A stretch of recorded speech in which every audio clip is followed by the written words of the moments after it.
This podcast is a member of the Voices of Wrestling Podcasting Network. Visit voicesofwrestling.com to hear the rest of our great podcasts, as well as show reviews, columns, opinions, and updates across the world of wrestling.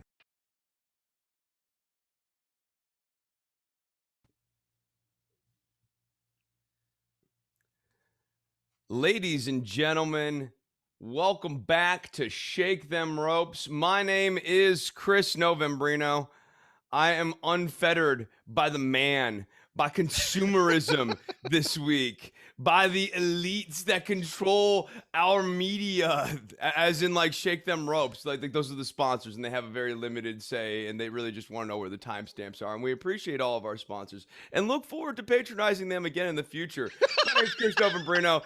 I'm joined here, as always, by Jeff Hawkins. Hey, Jeff, how you doing?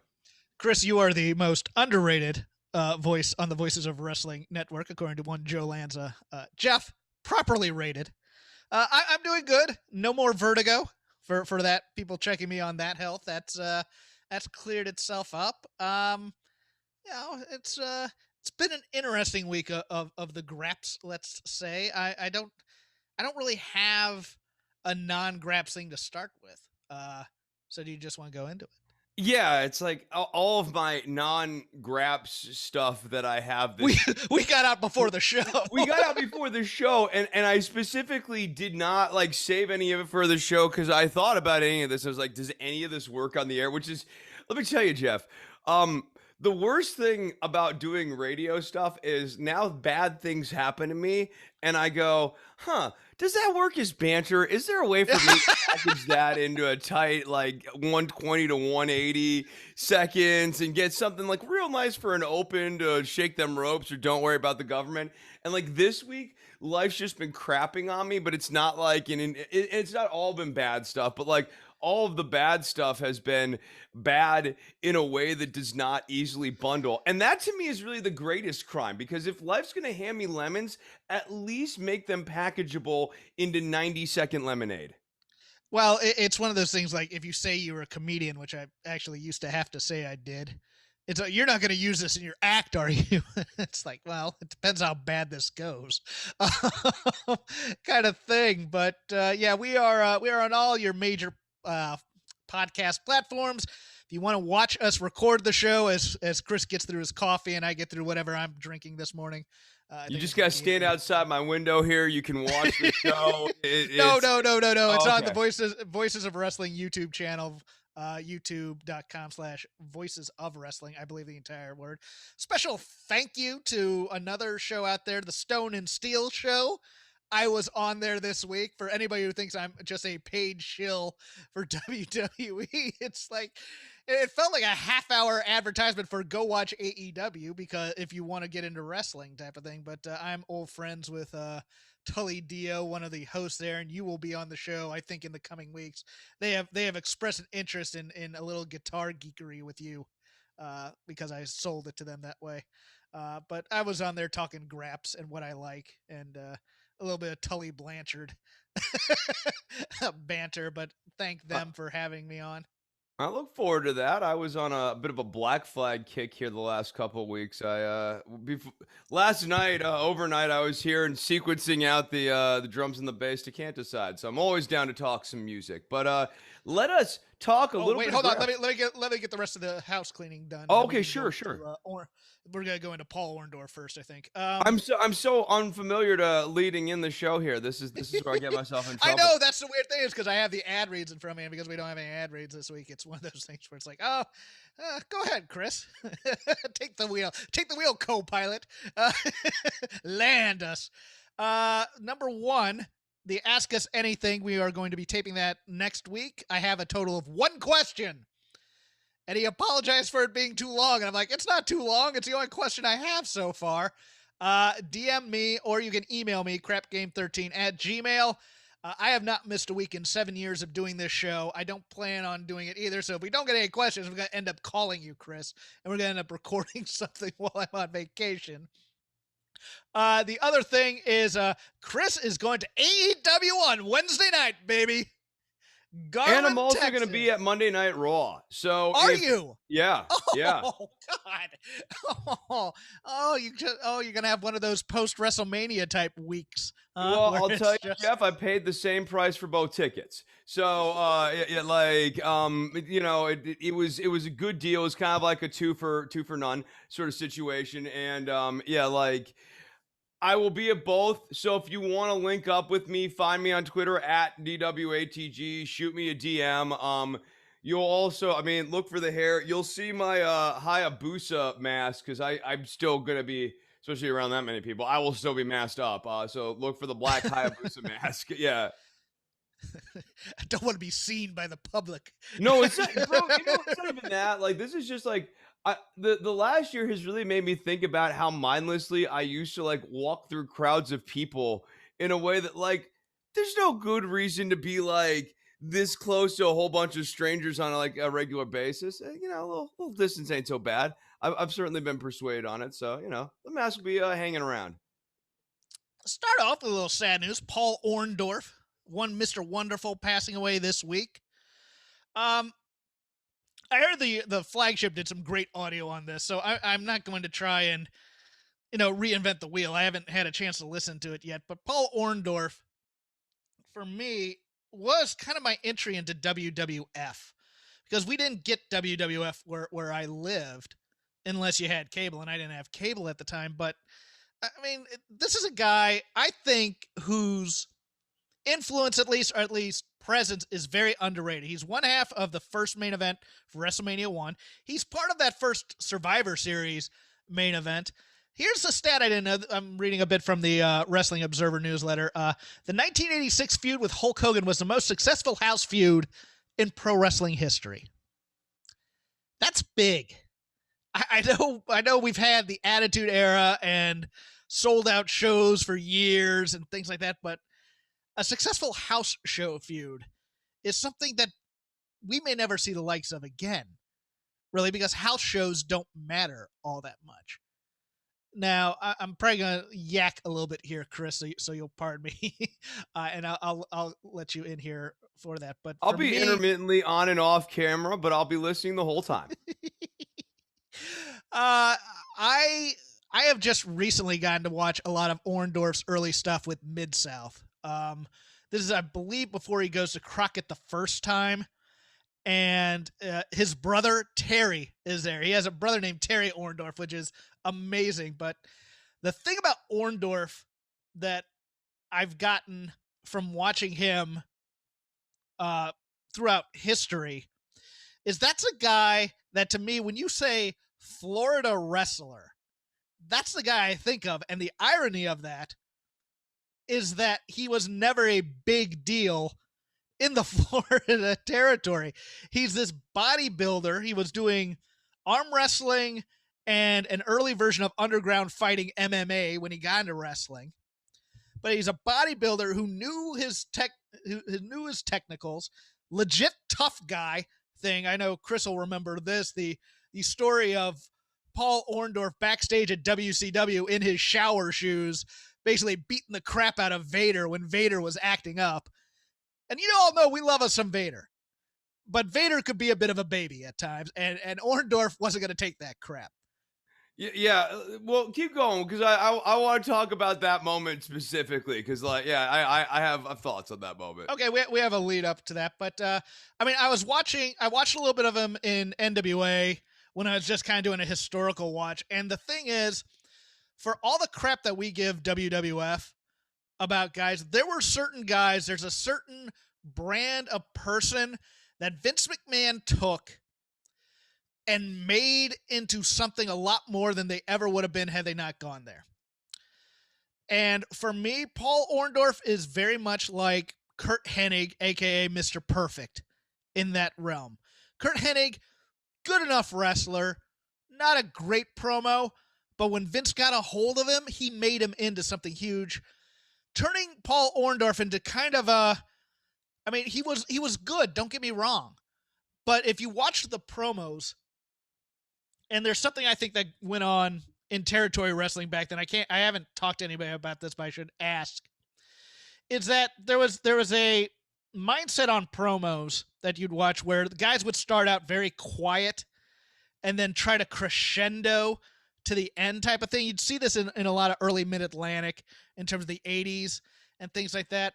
If you watch Orndorff in WWF, once he becomes that Mr. Wonderful guy, as soon as the promo, and especially, that first heel run and then turns babyface, turns on Hogan, becomes, his arch nemesis for that long period. Once you get to that period of Orndorff, he knows that once he gets on camera, he has to be on like that. So he's always angry. He's always, kind of I'm doing the thing with my hands. You can't see this on a podcast, of course, but he's like automatically at a 10 when the promo starts. And that's the magic that Vince brought to Paul Orndorff. Of course, he was one half of the first main event at WrestleMania. He and Roddy Piper versus Mr. T and Hulk Hogan. Then Piper and Orton turn on him. He becomes a babyface for a short time. He ends up turning on Hogan, becoming a member of the Heenan family, becomes really the first member of that Heenan family to be in the parade of guys that Heenan would run through. It become the pattern with Bundy and Studd and others in that. For my money, one of the best pile drivers in the business. He did that kind of jump up pile driver that Bret Hart kind of aped it a little bit, I think, at some times, but to the point where, and this is where my favorite run came in. Okay, so he goes through WWF and he's doing, he did the classic cage match with Hogan where they both climb over and they tie when they land on the ground, and the who's the champion type things. And he gets turned on by the Heenan family eventually, kind of wears out his welcome, takes a couple years, runs his bowling alley down in Georgia, which is fascinating on its own end to me, is that guy took his wrestling money to open a bowling alley.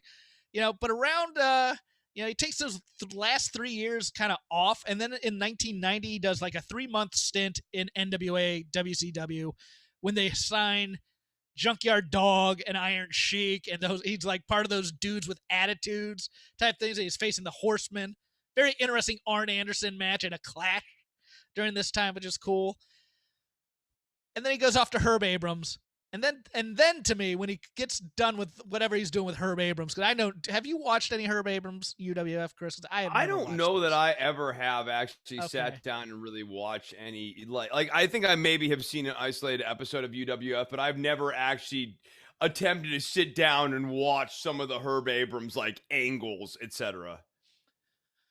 But after the Herb Abrams thing, he ends up coming back to WCW because he's a Bill Watts guy, and Bill Watts brought him in.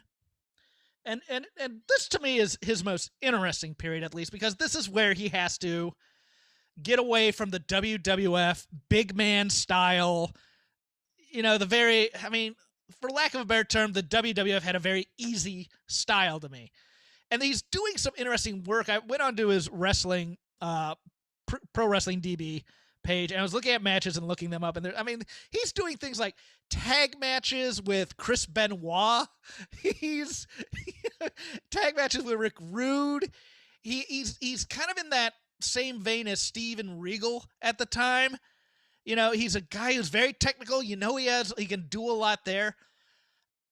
He goes from WCW when Watts gets axed, and he goes to Smoky Mountain, which is interesting in its own. And in the early days of Smoky Mountain, 92, 93, Orndorff's there, and they're doing the whole, we're banning the pile driver because it's too dangerous a move. And he's doing great promos against just vanilla garbage like Tim Horner.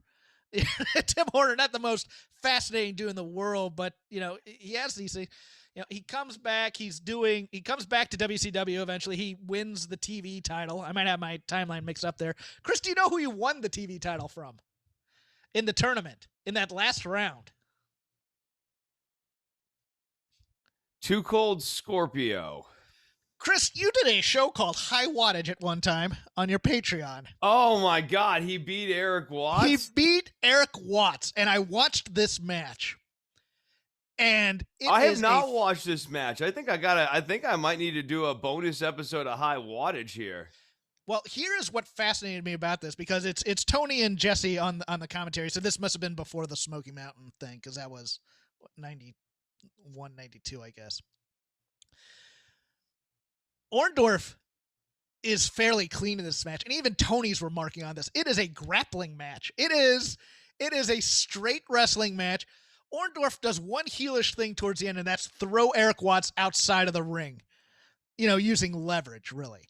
That's the only thing he does, and he pins him clean. And I was like, I'm watching this with almost my mouth agape because I am so patterned into WWE where heels must cheat at all times to win. They must always be weasels. They must always be taking the advantage. They must always have distractions. They must always be pulling tights and pulling hair and things like that. And it's like, it makes it so much better for a heel to give them that kind of credibility to go into that match and just win it kind of straight. And that's what he did. I was like, holy crap, they gave a heel a clean win here. But I'll just wrap up the rest of, too many people remember Orndorff's WCW run for Pretty Wonderful. And who is it? The Gary Spivey bits, the dude with the silvery curly hair where he's looking in the window and it's getting a little sports entertainer here. But in that mid-90s, early 90s thing, he has the Super Brawl match. I believe it's Super Brawl. Is it Super Brawl or Slamboree? I can't remember. With Cactus Jack, the Falls Count Anywhere match, which I believe we watched for an episode for something on the Patreon at one time. But that match is awesome. He's doing this awesome, these cool little feuds here with like Dustin Rhodes and Ricky the Dragon Steamboat. And that's the stuff I would tell you to go watch. If I was going to tell you to watch, sure, the WWF stuff is big. But I tell you to go watch that kind of 92 to 94 Paul Orndorff in WCW. He continues through the early days of the Monday Night Wars. Gets put out by the early version of the Horsemen. Also, when he has his Vader issues, his arm by then is atrophied because he got dropped on his neck and like. That was during the Hogan feud, and he just never. That was during the Hogan feud. Yeah, he never took the time off to get better on that. Yeah. And one of the things that I think has always been interesting about the WCW days is Orndorff, in addition to doing really interesting work, changing up his match style, like going from being like wonderful 80s Orndorff to like what I would maybe dub as like gritty Orndorff, grizzled veteran. It's very grizzled veteran that he's doing. Yeah, it's kind of awesome. But like it's punches, kicks, and pile drivers, and okay, and that might sound boring, but Orndorff had a good punch. Orndorff had a good kick. Orndorff had a good pile driver, and like Orndorff is a real testament to, if you have like a really good sense of the fundamentals, you can make those fundamental moves still look really, really interesting. And he did change with the time. The other thing though about the arm that I've always found interesting is that he clearly put some time and thought into how to position his body so that he ducked the arm as much as possible for the camera. And it's actually like, it is pretty studied how he does it. He finds a way to hide that arm a lot. And he does it pretty well. So with the Vader thing, look, I'm not going to come on here and give you some sort of contrarian take that like Vader was actually right and like Orndorff was wildly in the wrong. No, like Vader's obviously wrong here. Vader's explanation for this is you know the incident then. Can you give some prelude just in case people don't know? All right. So Vader is in the back. Is he fighting about not wanting to lose to Hogan? I think it's about doing promos. All right. And then Orndorff comes up. Orndorff is in flip-flops, a point that Orndorff has like basically been fond of noting in every single shoot interview ever since. Like you cannot watch Paul Orndorff talk about this without him noting I was in flip-flops too. The big problem here for Vader is essentially, you got to remember, this is an aging Paul Orndorff. I think he's well over the age of 40 at this point. He's having, as Jeff mentioned, the arm atrophy issue. We were just discussing that. Everyone in the locker room knows that. Of course, they're polite and they're not like bringing it up all of the time.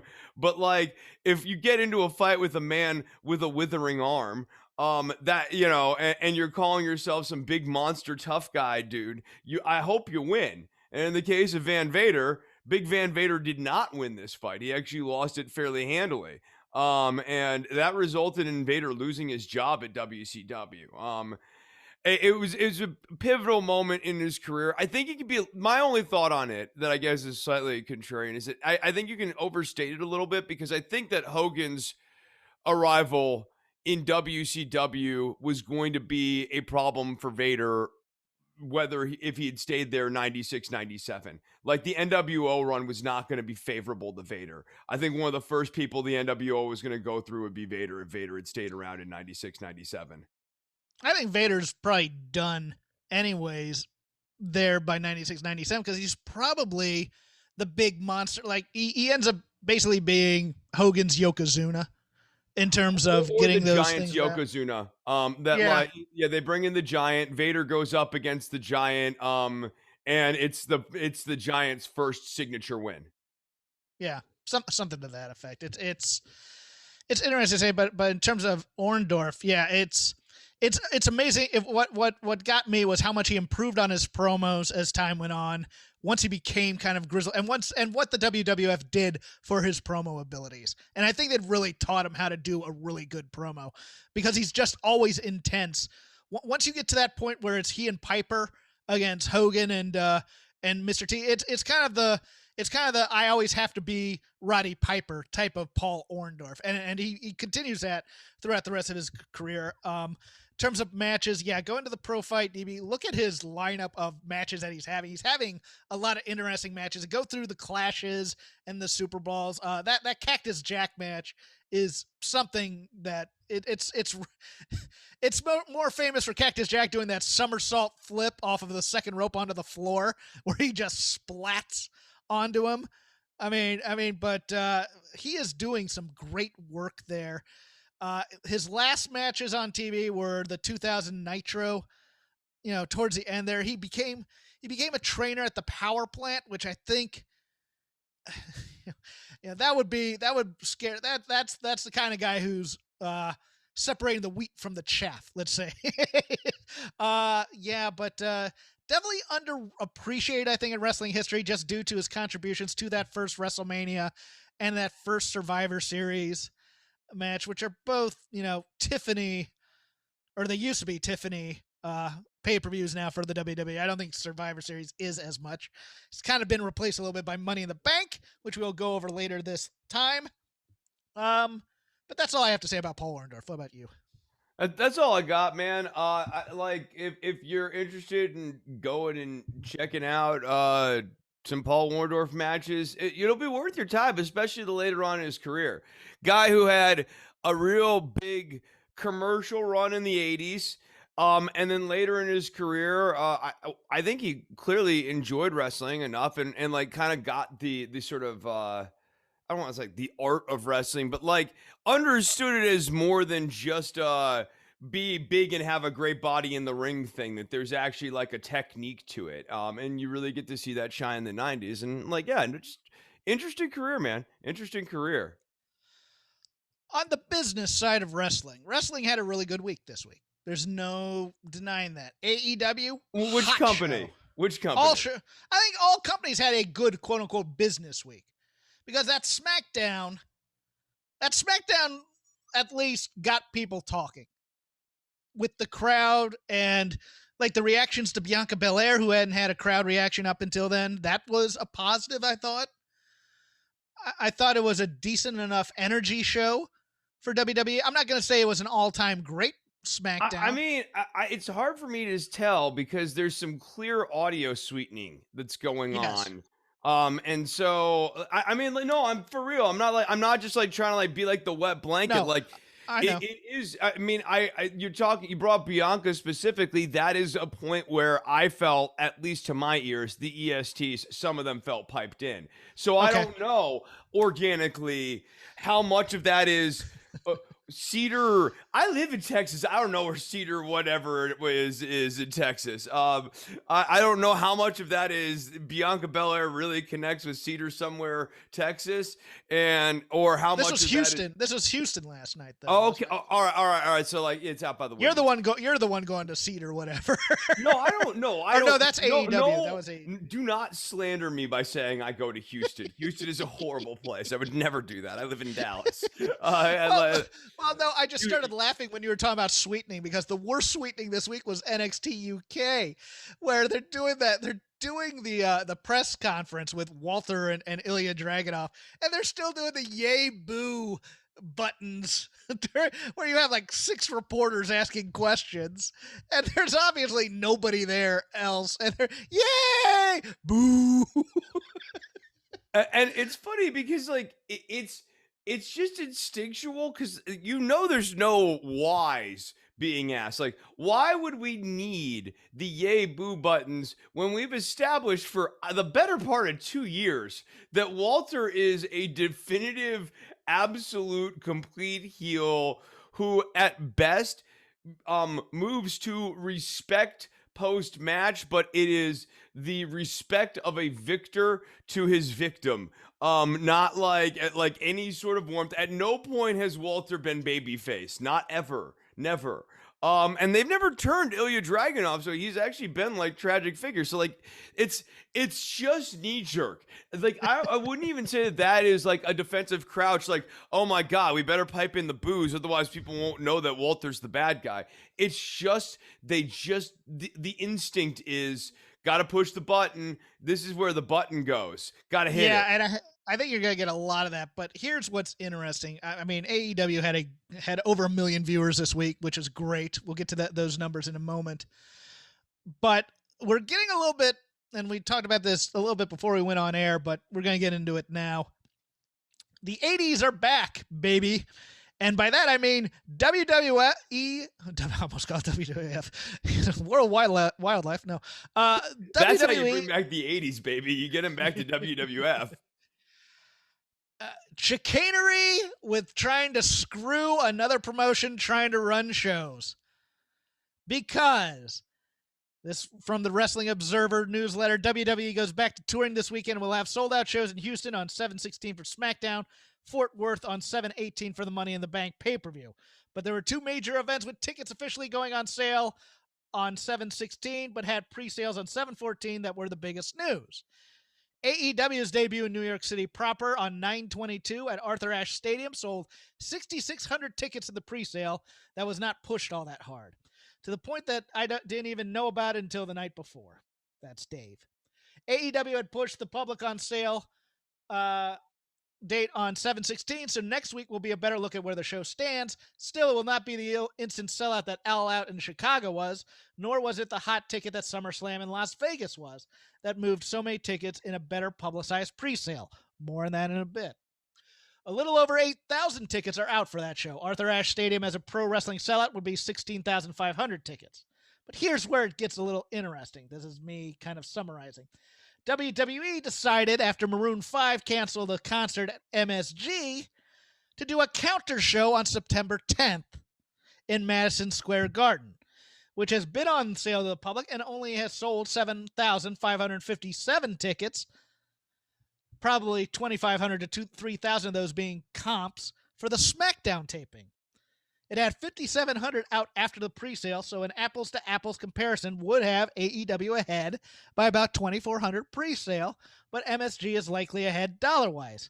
Now, after a week first-day advance for the first time in Madison Square Garden in a long time, WWE announced on July 9th that top Raw talent, without mentioning any names in specific, would be appearing on the SmackDown show that night. There's no doubt the competition will make both WWE and AEW not just load up on the hype, but on delivering the 2 shows, as well as AEW 9/15 show in Newark, New Jersey. Yes, WWE had no reason to run New York other than they could. And they've done this. They did this with Crockett all the time on pay-per-views. They've done this for years, threatening certain venues that if you allow people to run there, we'll never run there again. It's just kind of interesting, Chris, isn't it? Yeah, it is a gamble that the current audience is made up of the same level of enthusiasm, and I would even say like broadness as the 1980s, early 1990s wrestling audience, like 80s really being the peak era in terms of like live attendance and that sort of stuff too. And I tend to think that this is where WWE is making a fairly big miscalculation. I think the AEW TV ratings numbers sort of suggest that one, AEW is winning with the let's call them the hardcore fans, the type of people, kind of in the same way, the type of people in the politics world who would actually get onto a political news website in the first place. Like whatever your valence is, if you're even doing that, you're kind of a hardcore because most people like in America don't do stuff like that. If People you go are, on Twitter. People go on Twitter to talk politics. of all valences, like regardless of it, like just the mere fact that you're doing that puts you into like what I'm calling the hardcore camp. Same idea. Like if you go on Squared Circle Reddit, if you're listening to the Voices of Wrestling podcasting network because you sought out wrestling podcasts to populate your iPhone with, like you're an active participant in the community. I think among the active community, let's say the hardcores, AEW has won. That people prefer AEW's vision of wrestling to Vince McMahon's present vision of wrestling, to WWE's present vision of wrestling. And certainly in terms of outlook, I think among those hardcores are more bullish about the next 24 months of AEW programming versus the next 24 months of WWE programming. And I'm not trying to put myself at an arm's length on that. I am a hardcore. I am among that pack. Even with all of my criticisms of AEW's product, I think AEW, in terms of me being mentally stimulated while watching this show, has a much higher chance, like higher likelihood of delivering that to me over the next 2 years than this current run of WWE television. Jeff, for those of you listening on the radio, is nodding along too. I mean, these are not hot takes or whatever. So I think that the other thing that we have seen very steadily here over the last, I can pull the camera out 5 years, right? At this point, we have seen a slow decline in the overall interest level in wrestling. And you can see that sort of indicated by television. And you can explain some of that away by changing viewing trends, But like, this is serious attrition. If all television was going through this level of attrition, Jeff, it would be a national story. I know this because the news would be like, please don't turn us off. No, we're still relevant to your life. Half the people have been turning off our television network. They'd be pleading at you. You had Chris Cuomo in tears. You had Tucker Carlson in tears begging for you to come back. This is not the story of all television. This is the story of wrestling, which is going down. So I see this overall market share of interest among casuals, let's call them, going one way. I see hardcores going another way, and we've all voted with our feet, and we voted for AEW. Even if it's a passive, even if you're not going to put on an AEW t-shirt and join the Dark Order anytime soon. Like, you also, if you watch both of these shows on a regular basis, or if you just have to make the decision of, I have 3 hours before I have to go to bed and get back up and go to work, and I'm not going to get to watch TV again for 2 days. What am I watching right now? It's AEW or NXT. I'm watching AEW. Certainly if it was AEW or Raw, I'm watching AEW. Dynamite, at least. I don't know what the Rampage or whatever they're doing on Friday night might be a sticky wicket, but I'm not putting time for that necessarily until I see something. But yeah, I just think that this is where Vince might shoot himself in the foot. You can run against them, but I think real quickly they might end up a thing where they're in even footing, which is nightmare optically for WWE, because this whole play that he's trying to do right now is really contingent on the idea of like big guy sticking his thumb on the forehead of the little guy, and holding him down. And I think Vince runs a real risk of having even draws or even being underwater. Yes, you're chopping up the pie so that both of you are still a little bit hungry at the end of the night. But if you're getting the smaller end of the pie and your name is WWE, or even if you're getting 50-50, that's not good. And that's not a sustainable campaign model. Like that. If Vince tries to run his little military campaign around that premise, you keep going 50-50 with AEW. Ultimately, he loses because he's got the inferior product. Not in terms of visually, the new bendy stage looks great or whatever, but in terms of like actually connecting with the hardcore fan base, we're not with him.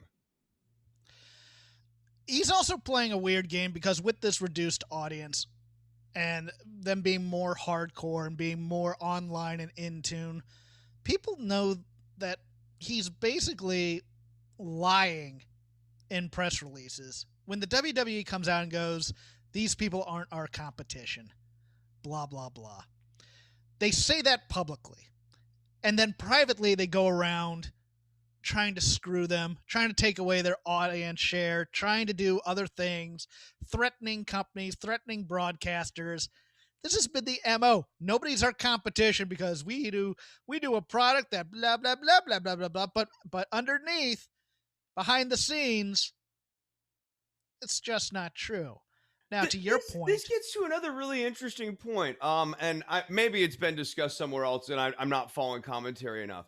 But I think that it's worth noting that Vince, especially over the last 5 years, and AEW likes to bring this up, Saudi Arabia, for example, has made a company that is very fun to hate. You are not rooting for WWE. You kind of want to see WWE fail.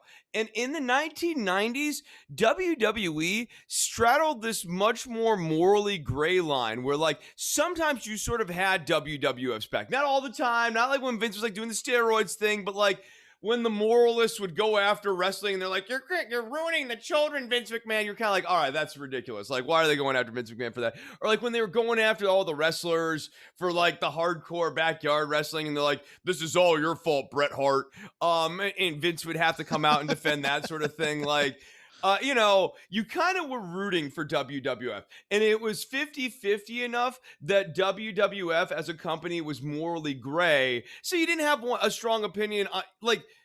So essentially, in terms of bias, you kind of want WWF to still be around. You liked watching Stone Cold Steve Austin. So you were kind of rooting for the company. Right now, I don't see a real rooting for the company vibe. And if anything, it's sort of like I'm still eating at McDonald's, even though I know that they're running the concentrated animal feeding operation. I'm still watching WWE, even though I know they have this problematic deal with Saudi Arabia. I'm still watching WWE, even though I know they've been firing people for budgetary concerns while posting record profits in the stock market. I'm still watching WWE, even though I know that they dragged their heels on COVID-19 protocols and were trying to run WrestleMania at a time where everything else in society was shutting down because Vince was the special little snowflake. Like, I'm still doing it even though I know it's wrong for me, or I'm still doing it even though I know it's wrong. Not even for me. I know it's wrong. And that's a different moral space to occupy than the 90s one that WWF was at, which is essentially where AEW is at right now. AEW does not get it all right all the time. One of the vice presidents, Kenny Omega, remember the time he booked that really problematic dude? The kitty problems or whatever. This is not a company that always gets it right all the way through, and this is not a company that employs people that always gets it right all the way through. But it sits in a moral space with the broader audience and the hardcores and stuff where we're like, yeah, it's cool. AEW on balance, I want to keep watching it, and that's where I'm at. I like the players. I don't like the team ownership, which I have plenty of experience in being a Cincinnati Bengals fan. The problem is I've started to now root against NXT, I think, in many ways, because it's become, we might go a little bit over that Great American Bash. Can I just hit you with my alternate analogy to just see what you think about this one? Okay. This is like a band where it's got like a drummer and or maybe a guitar player or something that I really like in it, but I do not like the sound that the band is trying to pursue. I know that the drummer is a good drummer. I've heard the drummer in other projects. I know the guitar player is a good guitar player. I've heard him in other projects. And I even like some of the stuff that this band was doing in the past, but they have been moving in a direction that I'm uninterested in. Actually, what this is like for me is the Strokes. Like, I really love their lead guitar player, but the Strokes have not been an interesting band to me in like 15 years. So it's that would be what I would compare NXT to right now. This is a band that had a sound I once liked, has some players who I know can play, but are not making an interesting sound and not trying to be an interesting band right now. Well, let's go with. Well, see, I wouldn't listen to them if I didn't like the music, and I can't get with you on that because I've never liked WWE all that much. They've never been my favorite promotion. But Well, didn't you like NXT? Yes, I did for a long time. Yeah, that's what I'm saying. I'm confident. The NXT is the Strokes in this case, and they're not. Yeah. Let me get the further dichotomy that makes this whole thing kind of interesting, I think, because it'll also parlay into ratings talk just a little bit. The September 17th Atlanta show for WWE, which I believe is a SmackDown show, canceled due to, I believe, lack of interest. Don't quote me on that, but I believe it's lack of tickets. To paraphrase Spinal Tap, that's okay, Jeff. Atlanta, not a big wrestling town. But SummerSlam has 40,135 tickets sold. That's going to be a big show for them. So it's yin and yang. And now you compare to the competition. AEW on July 14th did an amazing number against the NBA playoffs with 1,025,000 viewers, 0.40 in the 18 to 49 and 0.24 in 18 to 34. They were first at 9 cable. They're going to have the Olympics and MTV Challenge to deal with, but for the first time in history, AEW Dynamite beat Raw in males 18 to 49 and males 35 to 49. I mean, these are the things that were sticking out to me this week is when you really get into the numbers, they start to look really bad. They really look like a mental movement of the masses, that people have made up their mind. A lot of M's going on here in this paragraph. People have made up their mind. What? I said a lot of alliteration. Yeah, I know. Consonants, strong consonants. And they have made up their mind and they've moved more M's to AEW. And it makes sense. These Raws have been a slog. I can't think of the last time Raw's been good. Some of these SmackDowns have been not bad, right? But I cannot think of the last time Monday Night Raw has been that was a pretty damn good 3 hours experience here over at the Casa del Novo. I have not had that experience in I don't know how long. Gets a little bit more interesting. NXT did 707,000 viewers, which was pretty good for them. But in response to all these numbers and, Vince having an inner thing about, well, he knows he needs more youth movement. We get into a little bit of roster talk here because there's been some shuffling. I don't know if it's good shuffling, but every day I'm shuffling. A whole bunch of people were at these last few tapings doing dark matches. We had Bronson Reed, Karrion Kross, Scarlett, Shotzi, Knox. It's still Shotzi and Knox, even though I thought they had put Tegan Knox on the website, but nope. The name of the team is Shotzi and Knox, which is just terrible. This week, Aaliyah, Austin Theory, Odyssey Jones, who hasn't even gotten through the breakout tournament, is backstage doing dark matches. And it's funny because it's like, well, Vince knows he needs more people and more youth and whatever. And all I'm doing is I'm watching. I'm going, I remember when they did this during the pandemic. And they brought up Angel Garza and Humberto Carrillo. And all I'm thinking anytime they do these things is, all right, how's this guy going to lose to Sheamus and how is this guy going to lose to Randy Orton? That's pretty much. So this is a tough week for me because Xia Li also on the list too. I'll get to Slapjack in a second. You're stepping on my news leads here. This is a tough week for me, Hawkins, because they renamed Slapjack to some guy named Shane Thorne. Apparently, has been cosplaying Slapjack, who is a real and distinct human, not from Shane Thorne. I used to think that Slapjack was like the worst name for a professional wrestler that this company has come up with, but Knox as just Nox is continues to like dumbfound me on how bad of a name it is, especially for this specific wrestler. I'm aware that there's a human named Tegan Knox, but put that aside. Pretend you didn't know that at all, and that all you knew is that there is a woman who is named Knox, and she looks like that, which is like cute with like maybe a little bit of a punky edge. It is just character absolute. It is absolute death, the same way that like world champion Slapjack never actually had a ring to it. Like world champion Knox like doesn't even pass my Shotzi and Knox. Like Knox only works as an adjunct to Shotzi. At least Slapjack had leadership, figures to him. Well, I'll give you a little bit of right hand not knowing what the left hand is doing. They come out with a shirt for Shotzi Blackheart. It's an awesome shirt, but they're just going to call her Shotzi on air. They apparently had Tegan Knox as Tegan Knox on the SmackDown roster, but Michael Cole on commentary is only using the words Shotzi and Knox, even when naturally it would say, hey, maybe use the first name here as opposed to anything else. So I think they are just going to be Shotzi and Knox. And yes, that is just, it's character death for them. More possible shuffling. Xia Li did a dark match last night as well. Oh my goodness. So they're just, we have the Tony Storm thing. Finn Balor. Xia Li getting like pushed, like we're still the only place she should be going to and doing matches is the training center where she can rehabilitate those kicks or work them out of her moveset. The thing, I mean, Xia Li, and then of course the fact that I'm still seeing Jimmy Uso on my television here, like this stuff. Again, going back to what I was saying about this company, how can you root for this company when they're putting an alcoholic on the air and pretending everything's fine with him instead of pulling the guy from TV and getting him to help? Mandy Rose on NXT.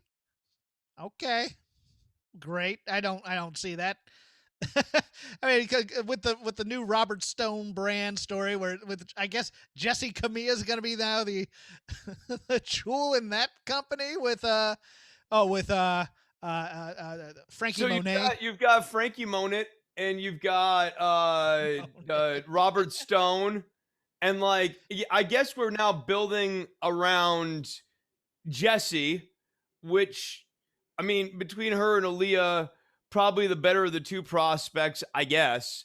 I mean, I don't really see this going anywhere. The Mandy Rose being introduced to it's like, do you really need Mandy and Frankie? And like on one hand, there's a lot of overlap, so it makes sense that they'd all be a faction. On the other hand, there's a lot of overlap, and I don't know how this faction is going to be particularly interesting. Rumors of more surprises to come. We had Finn Balor on SmackDown last night.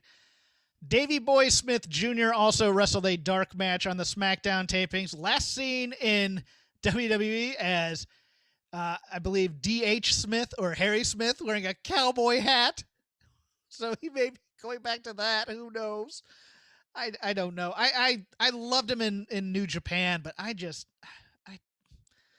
I don't understand. I mean, I understand why he wants to go to WWE because his dad's legacy is very important to them, and they probably have treated his family very nicely. I don't know. And if you want a spoiler for Money in the Bank, which we'll be getting into in a few moments, Goldberg is apparently your next, per Fightful, your next opponent for one Bobby Lashley. I said it the last two times they've brought him back. He should have left after the Brock feud. He'd be thought of as a legend, and a legend in good standing for those last three matches. Every time you bring him back after that, it is the law of diminishing returns. Can we call this the Undertaker law? Can we just refer to this now as the Undertaker law? Because, like, I mean, I think no more powerful version of this has been played out in my lifetime than the streak. Breaking the streak. If the match with Brock had been the Undertaker's retirement match, the Undertaker retires an absolute 100% legend. In this case, now the Undertaker has really moved himself into Kiss status, where he has had so many retirement tours.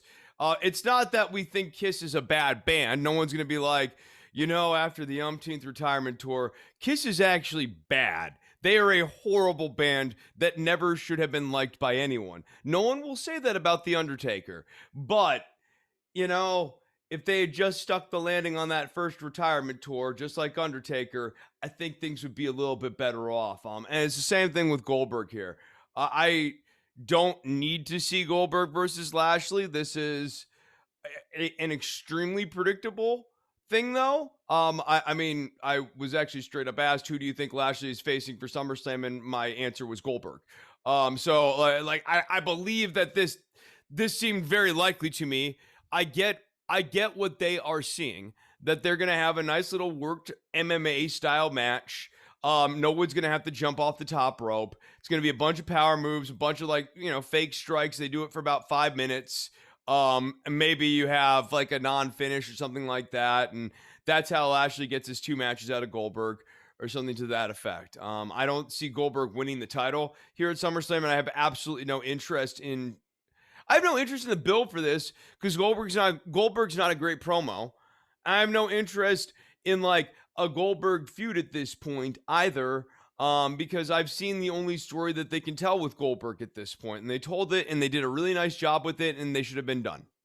And I think what's going to happen is the crowd might turn on this match, because I don't think Lashley's carrying Goldberg to a great match. Let's put it that way. I don't think he has those types of skills. I think Goldberg has enough goodwill, and like, at least right now, people are so happy to be back out and watching wrestling live again, and like living a life that feels fairly close to the before time once again, that I don't think people are going to just like turn on Bill Goldberg. I could be wrong. If Goldberg proceeds to lay eggs on the promos, on the way down going into that match, I could see them maybe turning on it, but like, by and large, I don't think that's gonna happen. No, because here's what I think. It's gonna be one of those. It's gonna be just like what match am I thinking of here? It's not one of the. It's not the Brock series, but kind of like the Brock series. Goldberg gets that first spear, and he gets a jackhammer, and Lashley kicks out of it, and then we got to go into wrestling. And I like Bobby Lashley, but he is not. He has a style he has to work, and a lot of it's based on strength. And Goldberg's probably going to end up accidentally sandbagging him on a few moves, so they're going to look bad. And eventually he gets a hurt lock on and gets the submission. But everything in between that first spear and the hurt lock is going to be bad. And I think you're going to start getting like CM Punk chants or something in that during that time. I don't have a lot of faith in this. That's the other thing. I think this might be so short that it doesn't have the time to get the crowd to turn on. That would be the best thing. That would be the best thing. But the problem is you're going to have weeks of build to SummerSlam where he has to actually do matches and stuff too to build it. And in order to, I mean, it's a double-edged sword all the way across, I think. This is also, I think, a path of peril for WWE. AEW has a lot of goodwill built up, right? As we were discussing earlier in the show, I'm not going to recap all of that. And so I think that right now, most of their angles are in harmony with what their audience wants. Their audience has goodwill towards the brand, and is not going to just go mutiny into the product. They might cheer a heel here and there, but it's only because they like the heel. It's not that they're turning against the brand. WWE, on the other hand, does legitimately run the risk of being out of touch with some. I mean, I've been watching these angles over the last year, and I've been really wondering, are they just leaving me unbelievably cold? Or is this coldness that I feel going to be mirrored by other people, even in the live audiences who still like wrestling, but like hate some of the stuff that this company is churning out right now and are all too eager to spend $20 to go and boo it for a few hours? Yeah, I wonder that too. I don't have any other news, and can we just do the Money in the Bank preview and get out of here? Really? Yeah, no, I'm fine. I'm fine with that. I mean, like my TV reviews are short and sweet. I loved AEW. I thought they might have tried to do a little bit too much this week with every angle being in there, but they had a lot of really good stuff on AEW. The crowd helped. It was a hot crowd. It was a hot show. Darby Allin is way more over than I ever thought he could be at this point. I mean, look, watch Dynamite, watch Raw. I know Raw is still in the Thunderdome or whatever, but like, even watch Dynamite, watch SmackDown if you want 2 hours versus 2 hours. But I think that Dynamite, my eyes are not lying to me. I'm watching Dynamite. I'm seeing audiences loving this show. I'm enjoying this show more than I'm enjoying WWE's product right now. Problems aside with both. And I don't think that my eyes lie to me. I think that like I am hearing and seeing a better show when I pop on AEW Dynamite. And that's my review. I think NXT is going to be in real danger of a crowd turning on them when if they take that on the road. If they get a crowd. If they get a crowd, yeah. Your whole canceled for lack of interest thing, like we joked about that with just the one thing. That's Atlanta, though. You should be able to get sales in Atlanta, and you worry that lack of interest belies lack of enthusiasm more broadly, and lack of goodwill. And that's all I got on the TV side of it. My issue with NXT this week was it was nothing but sports entertainment angle building. Every match, I think. I don't think there was one match that was just there to be there. Everything had to deal with, you had the Loomis and Indy love story. You had the Gargano Cross match it was all about getting to Joe and Cross. The Loomis Indy Hartwell thing.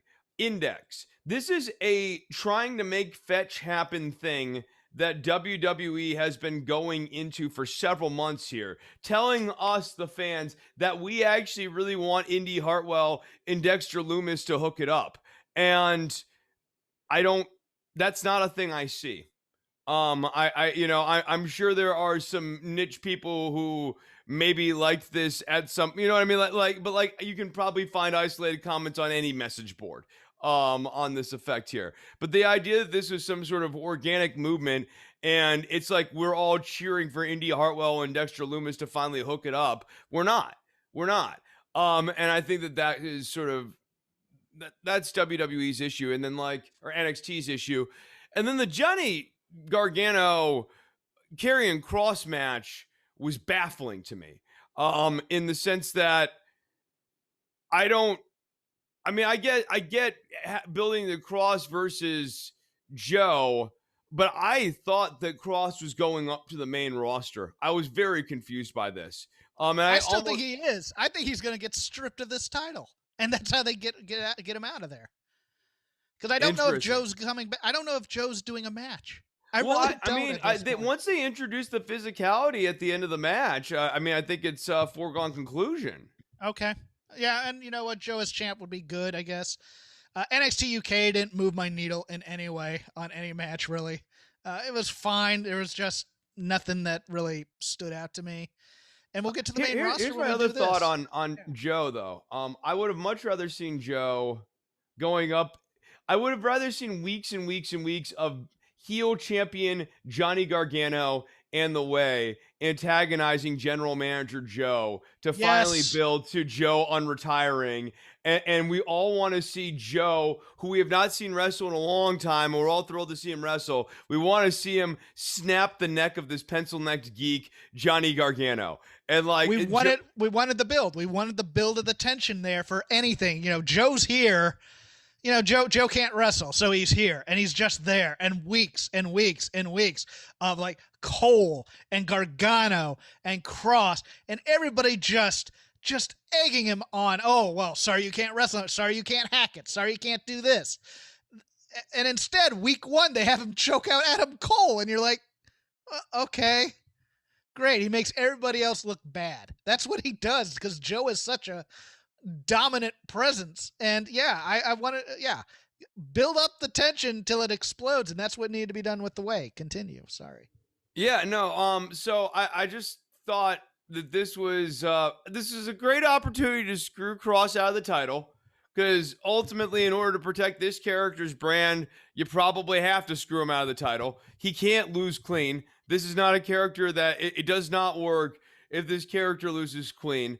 Not the least of which is, what is Charlotte's blocking on the outside going to be like? She's like withering as Karrion Kross is going down for the 3 count. No, he has to get screwed out of the title, and Gargano twerp heel was the perfect vehicle for this. I mean, it's not, it can't be Bronson Reed, for the love of God. No, I think Bronson Reed's probably doing a loser leaves NXT match with Cole.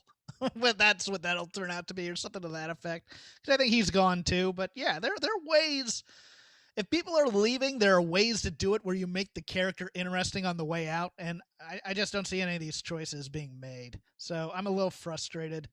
So no in-depth reviews for any of these shows this week. But we will get a little bit to the main roster shows when we do Money in the Bank preview, which we'll start right now. I'll run this, Chris. I'll read you the lineup. You tell me who you think's going to win. Tell me about the match. Tell me anything that interests you about it. We'll start with the pre-show. Rey Mysterio and Dominic Mysterio, your SmackDown Tag Team champs, just in case you might not remember that, taking on the Usos, Jay and Jimmy. Title matches on the pre-show after being arrested, but okay. How do you see this going down, Chris? Do you see the Usos getting the tag titles? I think that there's a better than like 40% chance the Usos win the titles here. Oh my God, no. Yeah. I think there's a decent chance. Yeah, but the problem is there's no other tag team that the Mysterios have in the unless we want to dig out like the Alpha Academy again. No, and like, let's be clear here. The writing has gotten uninterested in Rey Mysterio and Dominic, which is a damn shame, might I say, because Rey Mysterio is a transcendental actor. You talk about some people really finding their knack. Rey. Yeah, Rey. Dominic Mysterio is the Olivier of our time. I missed the whole love story too. What's her name? And Buddy Murphy was Aaliyah and Buddy Murphy. Aaliyah and Buddy Murphy, powerful stuff. Yes, it was the Romeo and Juliet for a new generation, and Dominic could have come in as Tybalt. We would have all been better off for it. Was Romeo 35 and Juliet was 17? Technically true. No. I have the Mysterios winning this, and then probably going on to something like Dolph and Rude again, or just what other team can we recycle out of this? Or they might get moved. They might lose and then get moved to like Raw. That could happen. I could see a lot of. I mean, I just think here's my thought on this. Like, my serious thought on this. If they're bringing back Jimmy Uso, despite all of his off-camera troubles, that we still want full speed ahead on that. Like, then my only assumption is, okay, Chris, pretend that Jimmy Uso never had a DUI. Like, you just morally feel nothing about that. It leaves you cold and dead inside.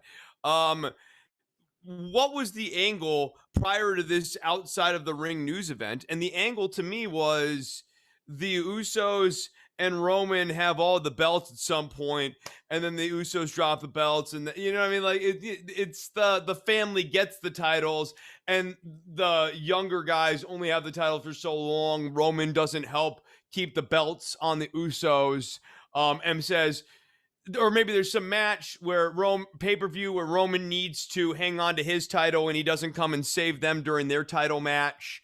That's where my head was at with this angle.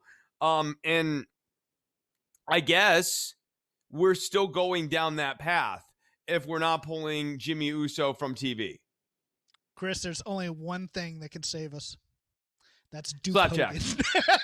What? Duke Hogan. Oh, you mean Duke Hudson? Duke Hudson. That's his name. That's his name. Yeah. Duke Hudson. We had a bunch of Duke Hudson jokes, like Duke Hudson, the guy at the office who carries in the water, the big water jugs. He like when the Ozarka guy throws his back, Duke Hudson throws him over his shoulders. Yeah, no, good Duke old Hudson is management material. That guy has middle management written all over him. Who beat a guy in a jacket. And you know what's funny is that pose that he does in the ring is exactly the guy who is tall and is getting the promotion for no other reason. Yes. Captain of the work softball team, Duke Hudson. He's our star first baseman. Get over here, wacky guy in jacket. Take your loss.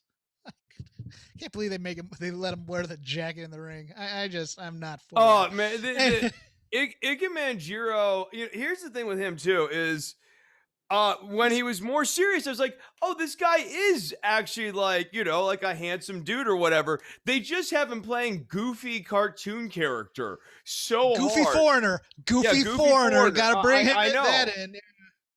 And I had that vibe with Humberto Carrillo this week. Like when they showed him on TV, he lost to Sheamus in 18 seconds. This is another like moment where I just kind of throw my hands up because it's like, dude, this guy should have at this point right now in 2021. Hold on, Humberto Carrillo should be on the boys of having his friggin' decade here as the star, one of the stars for this company. Not like the top guy, but like one of like the great 5 or the great 7 for this company over the next decade. Bro kicked by a 42-year-old Sheamus who has a broken face. I got a broken face. What is it? Hold on, Chris. I gotta cut you off. They had him give the inspirational Rudy speech. You know what? It's not how many times you get knocked back down. It's how many times you get back up. I'm going out there to fight you. 18 seconds. Gets wiped out. You loser. You. And we need to get behind our young stars right now. I watched that and I went, why don't we just set money on fire on the screen and just go on with our lives? Like he's so marketable. He's so like this guy should be so easy. No, Between Chris, the moveset, it looks good. He's a good-looking guy. You're doing stuff around the world. He can help expand you out to Spanish-speaking audiences, and they need stars to kind of fill that niche a little bit more. Look at the way they have doggedly pushed Jinder Mahal. I mean, juxtapose Humberto Carrillo to Jinder Mahal, especially on this run, and how much burn he's getting compared to what they bought when they signed him up again the second time around. This is not the Jinder Mahal of 5 years ago, ladies and gentlemen. Jinder Mahal never gets beat in 18 seconds, but we're going to beat Humberto Carrillo in 18 seconds because Jinder Mahal got a world championship push. Humberto Carrillo doesn't. And it was the speech though. That speech is, I'm gonna go through adversity and overcome my obstacles. And everybody's like, yes, that is a man. Oh, he just got beat. Screw him. You can never beat the man. Oh, we're so off the rails here in our preview. But these are the thoughts that go through. I don't need to go match by match through these shows because they're like these discrete moments that like really stick with me and make me seethe. And like I think honestly, in a way, that's the better way to recap my experience with WWE television this week versus going match by match. But let's get into our Money in the Bank preview or get back to it. Yeah, we're already in it. We got out of it. We're going back into it. We're going I'm going to run out of the building here, clearly. Our personal PTSD, where we're just going through things that just scarred us during these shows. AJ Styles and Omos versus the Viking Raiders for the WWE Raw Tag Team Championship. Is there any way in hell the Viking Raiders beat these two? No. Omos stinks. He stinks. He stinks. The mystery is finally out as to why they protected this guy for so long. Apparently, someone really believed in him, and someone else, I have a guess on who someone who really believed in him is, but someone else, and I don't know who that is, had the good sense to say, oh, for the love of God, sir, please, no, if we put him on TV and actually have him have real matches, he's going to be exposed real bad. But this match against Eric this week was like, it stunk. This guy stinks. His only function in life. Hold on, Chris. Chris, who needs Braun Strowman when we have Omos? I mean, we could have put Braun with AJ Styles doing a diving headbutt, because Braun Strowman can do it. Because Braun Strowman could do that kind of stuff. Omos, I think, would break every bone in his giant frame, his giant immobile frame, just trying to get up on top of the top rope, let alone coming off of it. I'm not saying big guys need to fly off of it, but dude, this guy he's just there. He just is tall. He's not quite Giant Gonzalez, but he's on the Giant Gonzalez spectrum. He's not, he's not Paul White. He's not in that category in the slightest. Oh, let's get rid of the 2 Money in the Bank matches before we go into championship matches, because there could be a cash-in, because there usually is during the pay-per-view, and what might be, God bless him, the worst match all year. It has that potential. Asuka, Naomi, Alexa Bliss, Nikki Ash, because we can have 2 crosses, versus Liv Morgan, versus Zelina Vega, versus Natty, versus Tamina, who have lost matches in the last 2 weeks to Nox and Shotzi. This is your Money in the Bank women's ladder match. Chris, I will give you who you think could win, or who you think will win, and who you think could win. I'll give you 2 choices here out of the 8. Let's see what you got. I mean, it's got to be Alexa. It's the only character that they remotely give a crap about, and I'll go, who could win? Nikki Ash.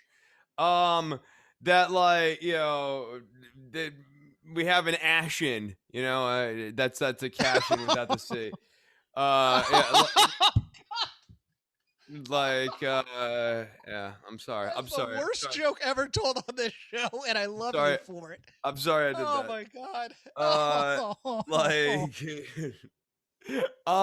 So I'm going Alexa or Nikki. Those are my 2 choices.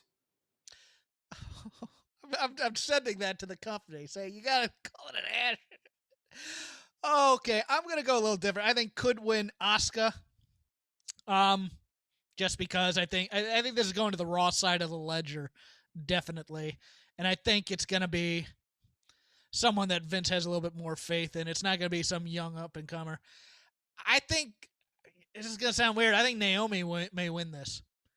Just because they want to give her that moment of cashing in, and people would get behind it as kind of a Kofi type of thing. I think I don't think she's been on the radar during this build. If you have somebody who wins a match, that's usually automatically they're not going to win it. If somebody climbs the ladder, they're not going to win it. It's always the person who usually looks the worst in the build. And I got to say either Asuka or Naomi is here, and I'm going to go with Naomi winning the Money in the Bank ladder match here. That's interesting. Naomi's someone who I guess I sort of have been circling a little bit as is she maybe having a character change at some point too? Maybe a bit of a change of attitude. So, Money in the Bank could be. They could give it to Naomi and have her cash in on Bianca and just have Twitter just go ape. That would just be terrible. Yeah. Okay. Men's Money in the Bank: Ricochet, John Morrison, Riddle, Drew McIntyre, Big E, Kevin Owens, King Nakamura, and Seth Rollins. Who you got?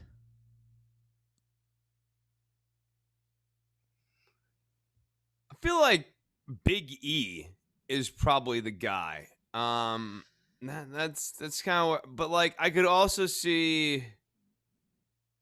I guess I could see Seth Rollins too, and then that builds into an uneasy relationship between Rollins and Roman, and kind of fuels and pads out the Roman and the family dynamic with Rollins. because Roman now has to keep Rollins in pocket, and Rollins has this thing that he always has dangling over Roman's head. Those are the two sort of pathways that at least immediately jump out to me. What do you got? I agree with Big E. And I think they're going to stay as far away from the interesting story as possible, which is Kofi winning a title against Bobby Lashley and then getting cashed in on by Big E. I think they're just going to separate those two, and this is how they're going to build up Big E and Roman. I think KO is the other guy here. I think KO and Heyman do really good work together. KO's kind of been building the I'm going to win this for a number of weeks and just hanging it over Paul Heyman and Heyman being worried about it. So I think it's going to be one of those two. I will go with Big E winning the ladder match here. Going into the title matches, you can also say if you think there will be a cash-in at this point, and we will have a new women's championship, or new women's championship, new world championship. On any of these matches, we will start on the Raw side with the women's title, Rhea Ripley taking on Charlotte Flair. I think there's a cash in here. I'm going to go ahead and call my shot. I think that the Rhea Ripley Charlotte Flair thing is so dead in the water that they may have a late night rewrite and go, you know what? Let's just have a cash in happen here. Let's have Alexa come down and mercifully put Old Yeller out down behind the back of the farm here and move on with our lives. Because this Rhea Ripley Charlotte feud stinks, and the most likely outcome is that Rhea Ripley and Charlotte should turn heel together and become friends and allies as heels together. So what you would need to have happen in order to sort of justify that is them both getting screwed at the same time, which says to me cash in. Oh, Chris, I think you caught on to something, but I think you got the wrong person. I think it is going to be, and Michael Cole might say, it's an ash-in.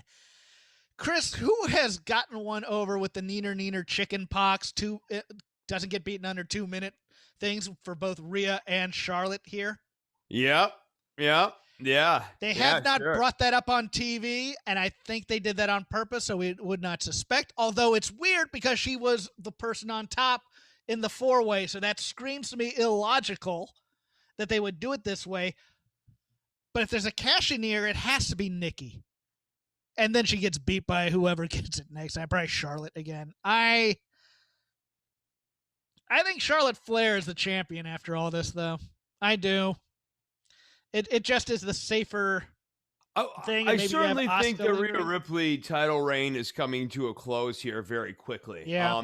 And it seems to me very, very likely that Rhea Ripley does not leave as champion. Now, whether that is Charlotte or whether that is a cash-in, I think is open. But I mean, I would put Rhea retaining at around 35 to 40% maximum. Roman Reigns with Paul Heyman taking on Hide Your Wives. It's Edge for the singles match for the WWE Universal title. Does Edge have any shot in hell at winning after this past Friday's SmackDown? No, I mean, I there was no real peril. I mean, I think that they sort of mishandled using the live audience here to get. We needed to get like really, really, really behind Edge. And I think that they needed to have Edge come out, not be paired with the Mysterios, but like Edge just comes out and like talks to the people for 5 to 7 minutes to open up this show. And then you have Roman and the family come out and attack Edge and have the entire show be a wraparound about Edge. With the mission of the show, the singular mission of the show, everything else is kind of ancillary. But the singular mission of the show should have been to sell us, the fans, on really, really, really, really, really wanting to see Edge kick Roman's ass at the end of this show here. That like... maybe he's chasing Roman out of the building. But like we want to see Edge finally catch Roman Reigns here. And make us really believe that Edge in a fair fight could do that. And they've rushed bringing back Edge. They have not really done a great job characterizing him, or really fully establishing not just his baby faceness, But as a fan, want to see this particular babyface succeed. Why do I want to see Edge succeed and not Kevin Owens? Like we mentioned him earlier. I sort of think is the wraparound storyline. Owens, who got screwed so many different ways by Roman Reigns, including by that referee botch. But they can bring that back up again. Like, Kevin Owens should have won the title, and they even paid off the referee that one time. I'm more interested in seeing Kevin Owens beat Roman Reigns and kind of complete the circuit than I am seeing Edge. So I don't think they've done a good job selling it. I don't think Edge has a chance of winning this title. I think Roman Reigns retains. I agree. I think this is fairly easy, and I don't think there's a cash in. Because I think John Cena is probably next for Roman at SummerSlam. Okay, and finally for the WWE title, Bobby Lashley with MVP taking on Kofi Kingston with Xavier Woods, who rolled up Bobby Lashley for a 1-2-3. Now, to me, Chris, I'm going to go first on this one because the interesting story here to tell is that Kofi wins the title with Xavier Woods owed a title shot and with Big E with a briefcase.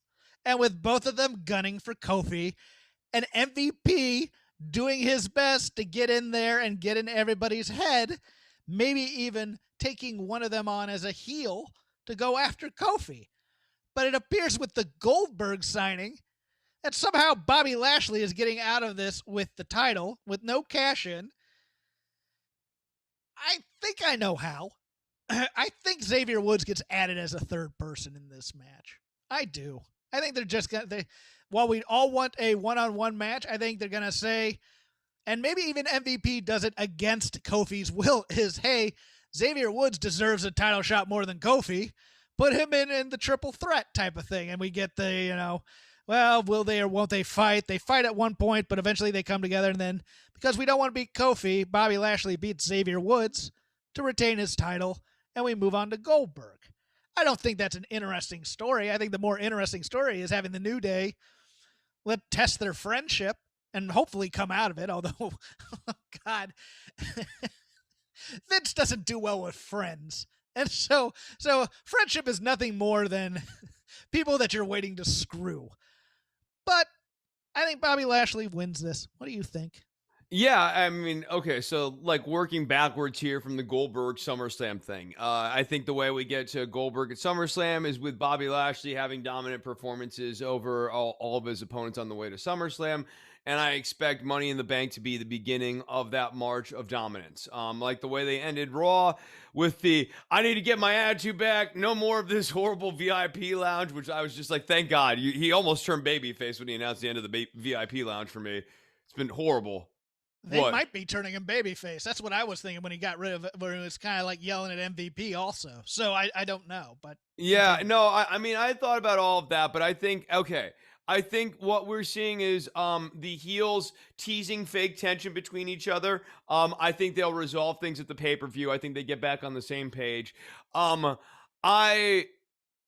if it were me, and this is just like my fantasy booking hack, because as I said, I'm working from the premise that we're going to Lashley Goldberg at SummerSlam, so I think Lashley is going to just cut through Kofi Kingston. I'm not sure that Woods is even in this match, but maybe if Woods is inserted in this match, I think the only logical way to book that long term would be to have essentially like some miscommunication between Woods and Kingston, but after that initial miscommunication, it's mostly just a dominant Bobby Lashley performance where he beats up Woods and Kingston at the same time. I know no one who likes the New Day it wants to hear this. I'm just telling you, if we're building a Goldberg, the whole point of like Goldberg's like a monster who fights other giant monsters. He's a kaiju. You need to make Bobby Lashley into a kaiju, and a kaiju's got to like eat the head off of some villagers here. And that's who Kofi Kingston and Xavier Woods and like the New Day sort of have to be in that formula of story, which is the story they are going to be telling. But if it were me, what I would do here is a little bit different. I would start setting up the Xavier Woods heel turn. And I would use this roll up here on Monday night as the inflection point of Woods getting a taste of what winning looks like. and like what beating a world champion looks like. And his first heel move is he helps to screw Bobby Lashley out of the title to get the belt on Kofi Kingston, which does not sit right with Kofi. And so Kofi's now world champion. Kofi feels like he's not legitimate on some level because Woods has helped him. And Woods is like, why don't you appreciate what I've done for you, my friend? I should be champion. I could be champion. Would you not do the same for me? And that's the thing that slowly festers until Woods eventually turns on Kofi Kingston at SummerSlam. That, of course, is far too interesting and complex for anything you're going to get on WWE television. So I think what's going to happen here is, yeah, like Bobby Lashley smashes Kofi Kingston. But what do you think of my little fantasy book there? I like it. I mean, I like anything. I just don't see them ever breaking up the New Day unless they, I mean, in terms of that, in that way, because they just make too much money for the company. No, I know. And I think that goes back to Woods and Kingston too, but I think part of the call to the void here, Woods turning on Kingston would be a lot of fun. Yeah. Or at least Woods doing things that Kofi's uncomfortable with, as it ends justify the means type of thing, I think would be fun. I had a different thought as you were going through that, and this is more in line with what Vince would be thinking. To build this Lashley-Goldberg feud, somebody needs to be taking falls for Lashley, right? I think we get the Hurt Business back. I do. I could see him bringing because they mentioned Cedric the other day with in that Lashley promo with MVP. I think we bring in Cedric to take some falls from Goldberg, which is just gonna be ridiculously stupid. No, this is actually a great point. No, they need a 205 liver to come in and sell Bill Goldberg's 50-year-old geriatric spear like he's getting shot out of a cannon. And Cedric Alexander is nothing if not a bump master. Yes, and of course you put the guy with the spear on the show opposite the two guys who are doing spears between Roman and Edge. I mean, that's just the. I just want at SummerSlam 2 different matches to have the spot where the 2 guys run into each other and conk skulls off of spears. Like Edge and Roman do it, and then also Lashley and Goldberg do it, and it's a double down in both matches. Let's just. Well, that's right, because Lashley has a spear too. Let's just do a 4-way with spears, and they all converge in the middle of the micro ring. Machines. And just heads blow up and blood goes all out like Gallagher concert or something like that. Sure, why not? That's gonna do it for our silliness this week. Follow me at Crap Game 13. You can follow Chris at DWATG. I almost used your old Twitter handle there. You can just follow the show at Shake Them Ropes, all one word. We are part of the Voices of Wrestling Network. You can watch the show, watch our kind of weird reactions to each other at the Voices of Wrestling channel on YouTube. We're on all your platforms. We'll do better next week. Chris, plug DWATG. Oh, and get your Ask Us Anything questions in to me. You can either DM or email them to me, crapgame13@gmail.com. Yeah, so ask us anything. Don'tWorry.tv. Don't worry about the government's name of the program. So go to Don'tWorry.tv. The page was down. It's back up. You can go to the Patreon for that, patreon.com/DWATG if you want the shows a little bit sooner, because the way Jeff knows, it's like the way Zoom exports video. It's much easier for me to just upload the video up there versus editing and stuff, which takes more time. So I get the videos out pretty much after we tape them versus the audios, which take a minute. So you can go and check that out, patreon.com/DWATG. Other than that, if you want to talk rock, message me. Otherwise, hopefully I'll see some of y'all at these events. I'll be at Monday Night Raw, and I will be at AEW as well. So if you want to link up, message me on Twitter at DWATG.